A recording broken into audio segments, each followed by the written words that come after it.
என் பேரு ராமகிருஷ்ணன். அவங்களுக்கு 49 வயது ஆகுது. 2023 அப்போ வந்துட்டு அப்பாவுக்கு லைட்டா கால் வலி இருக்கு, கால் எரிச்சல் இருக்கு அப்படின்னு சொல்லிட்டு சொன்னாங்க.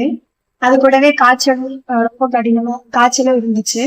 அதுக்கப்புறம் நாங்க அதை சரியா கவனிக்காம விட்டுட்டோம். அதுக்கப்புறம் வந்துட்டு சரி ஹாஸ்பிட்டல் போய் பார்க்கலாம், ரொம்ப முடியாத மாதிரி பேசுறாரு அப்படின்னு சொல்லிட்டு பார்க்கும்போது அந்த டாக்டர் வந்துட்டு மெடிசன் அப்புறம் ஒரு சில இன்ஜெக்ஷன் அந்த மாதிரி கொடுத்தாங்க. ஸ்கேனுக்கும் எழுதி கொடுத்தாங்க. அதுக்கப்புறம் நாங்க இடையில அப்போ ஸ்கேன் பண்ற நிலைமையில இல்ல, நல்லா ஸ்கேன் எடுக்காம விட்டுட்டோம். திருப்பியும் இதுல ஒன்றும் இல்லை, நம்ம வந்துட்டு கோயில் குளத்துக்கு போவோம், பில்லி சுனியம் அந்த மாதிரி இருக்கும் அப்படின்னு சொல்லிட்டு கோயிலுக்கு போறது, தர்காவுக்கு போறது, சர்ச்சுக்கு போறது, இல்ல மாந்திரிகம் அந்த மாதிரி இடத்துக்கு போறது அப்படி பண்ணிட்டு இருந்தோம் ஒரு 8 மாசம் அந்த மாதிரி. அதுக்கப்புறம் என்ன ஆயிடுச்சு, திருப்பியும் சரியாகல. அந்த கால் வீங்க ஆரம்பிச்சிருச்சு. அதாவது பெருவிரலுக்கு பக்கத்து விரல் வீங்க ஆரம்பிச்சிருச்சு. அது சிவப்பு கலர்ல அப்படியே ஓரளவுக்கு செவக்க ஆரம்பிச்சிருச்சு. இப்படியே விட்டா சரியா வராது, ஹாஸ்பிட்டலும் போய் பார்ப்போம் அப்படின்னு சொல்லிட்டு போகும்போதுதான் ஸ்கேன் எடுத்து பார்க்கும்போதுதான் தெரிஞ்சது இந்த மாதிரி ஒரு சைடு கால் ஃபுல்லாவே, லெஃப்ட் சைடு கால் ஃபுல்லாவே ரத்த ஓட்டம் சரியா இல்லை. இன்னொரு சைடு கால் வந்துட்டு முழங்கால் வரைக்கும் ரத்த ஓட்டம் இருக்கு, அதுக்கு கீழே ரத்த ஓட்டம் ஸ்டாப் ஆயிருச்சு. அதுக்கப்புறம் அவங்க சொன்னாங்க, அடைப்பு இருக்குப்பா, ஆனா இது வந்து இப்போதைக்கு எடுக்க முடியாது, ரத்த ஓட்டம் வந்துட்டு கிட்னிக்கு கீழே இருந்தே ஃபர்ஸ்ட் இல்லாம இருந்தது, அதனால கிட்னிக்கு கீழே இருந்து ரத்த ஓட்டம் நிக்கிறது வந்து சரியானதுக்கு அப்புறம் தான் அந்த அடைப்பெல்லாம் எடுக்க முடியும்னு சொல்லி டேப்லெட் கொடுத்து அனுப்பிட்டாங்க. அதுக்கப்புறம் அப்பா டேப்லெட் தான் எடுத்துட்டு இருந்தாரு. திருப்பியும் அப்பா வந்துட்டு கொஞ்சம் ஆல்கஹால் எடுக்கங்காட்டி திருப்பியும் என்ன ஆயிடுச்சு, கிட்னிக்கு மேல போயிருச்சு. ரத்த ஓட்டம் கீழே இல்லாம இருந்தது, கிட்னில இருந்தே இல்லாம போயிருச்சு லெப்ட் சைடு.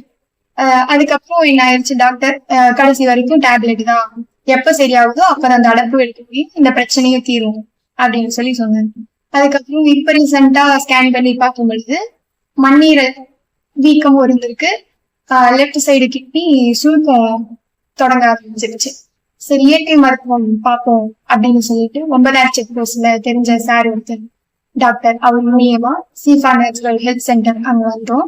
இப்போ 3 days ட்ரீட்மெண்ட் முடிஞ்சது, இனி ஒரு நாள் ட்ரீட்மெண்ட் இருக்கு.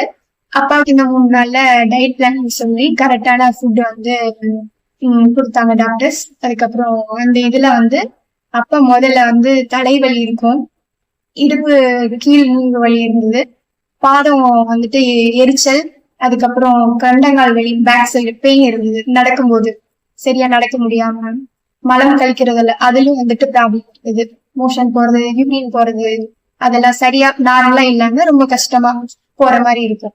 அப்புறம் ஜீரண கோளாறு, மூச்சு விடுறது, முழுசா மூச்சு இழுத்து விட முடியாம, மூச்சு இழுக்கிறது நெஞ்சு வரைக்கும் இழுத்து நெஞ்சுக்கு மேல அப்படி மூச்சு விடுற மாதிரி, சம்டைம்ஸ் வாயில ப்ரீத் பண்ற மாதிரி பண்ணிட்டு இருந்தாரு.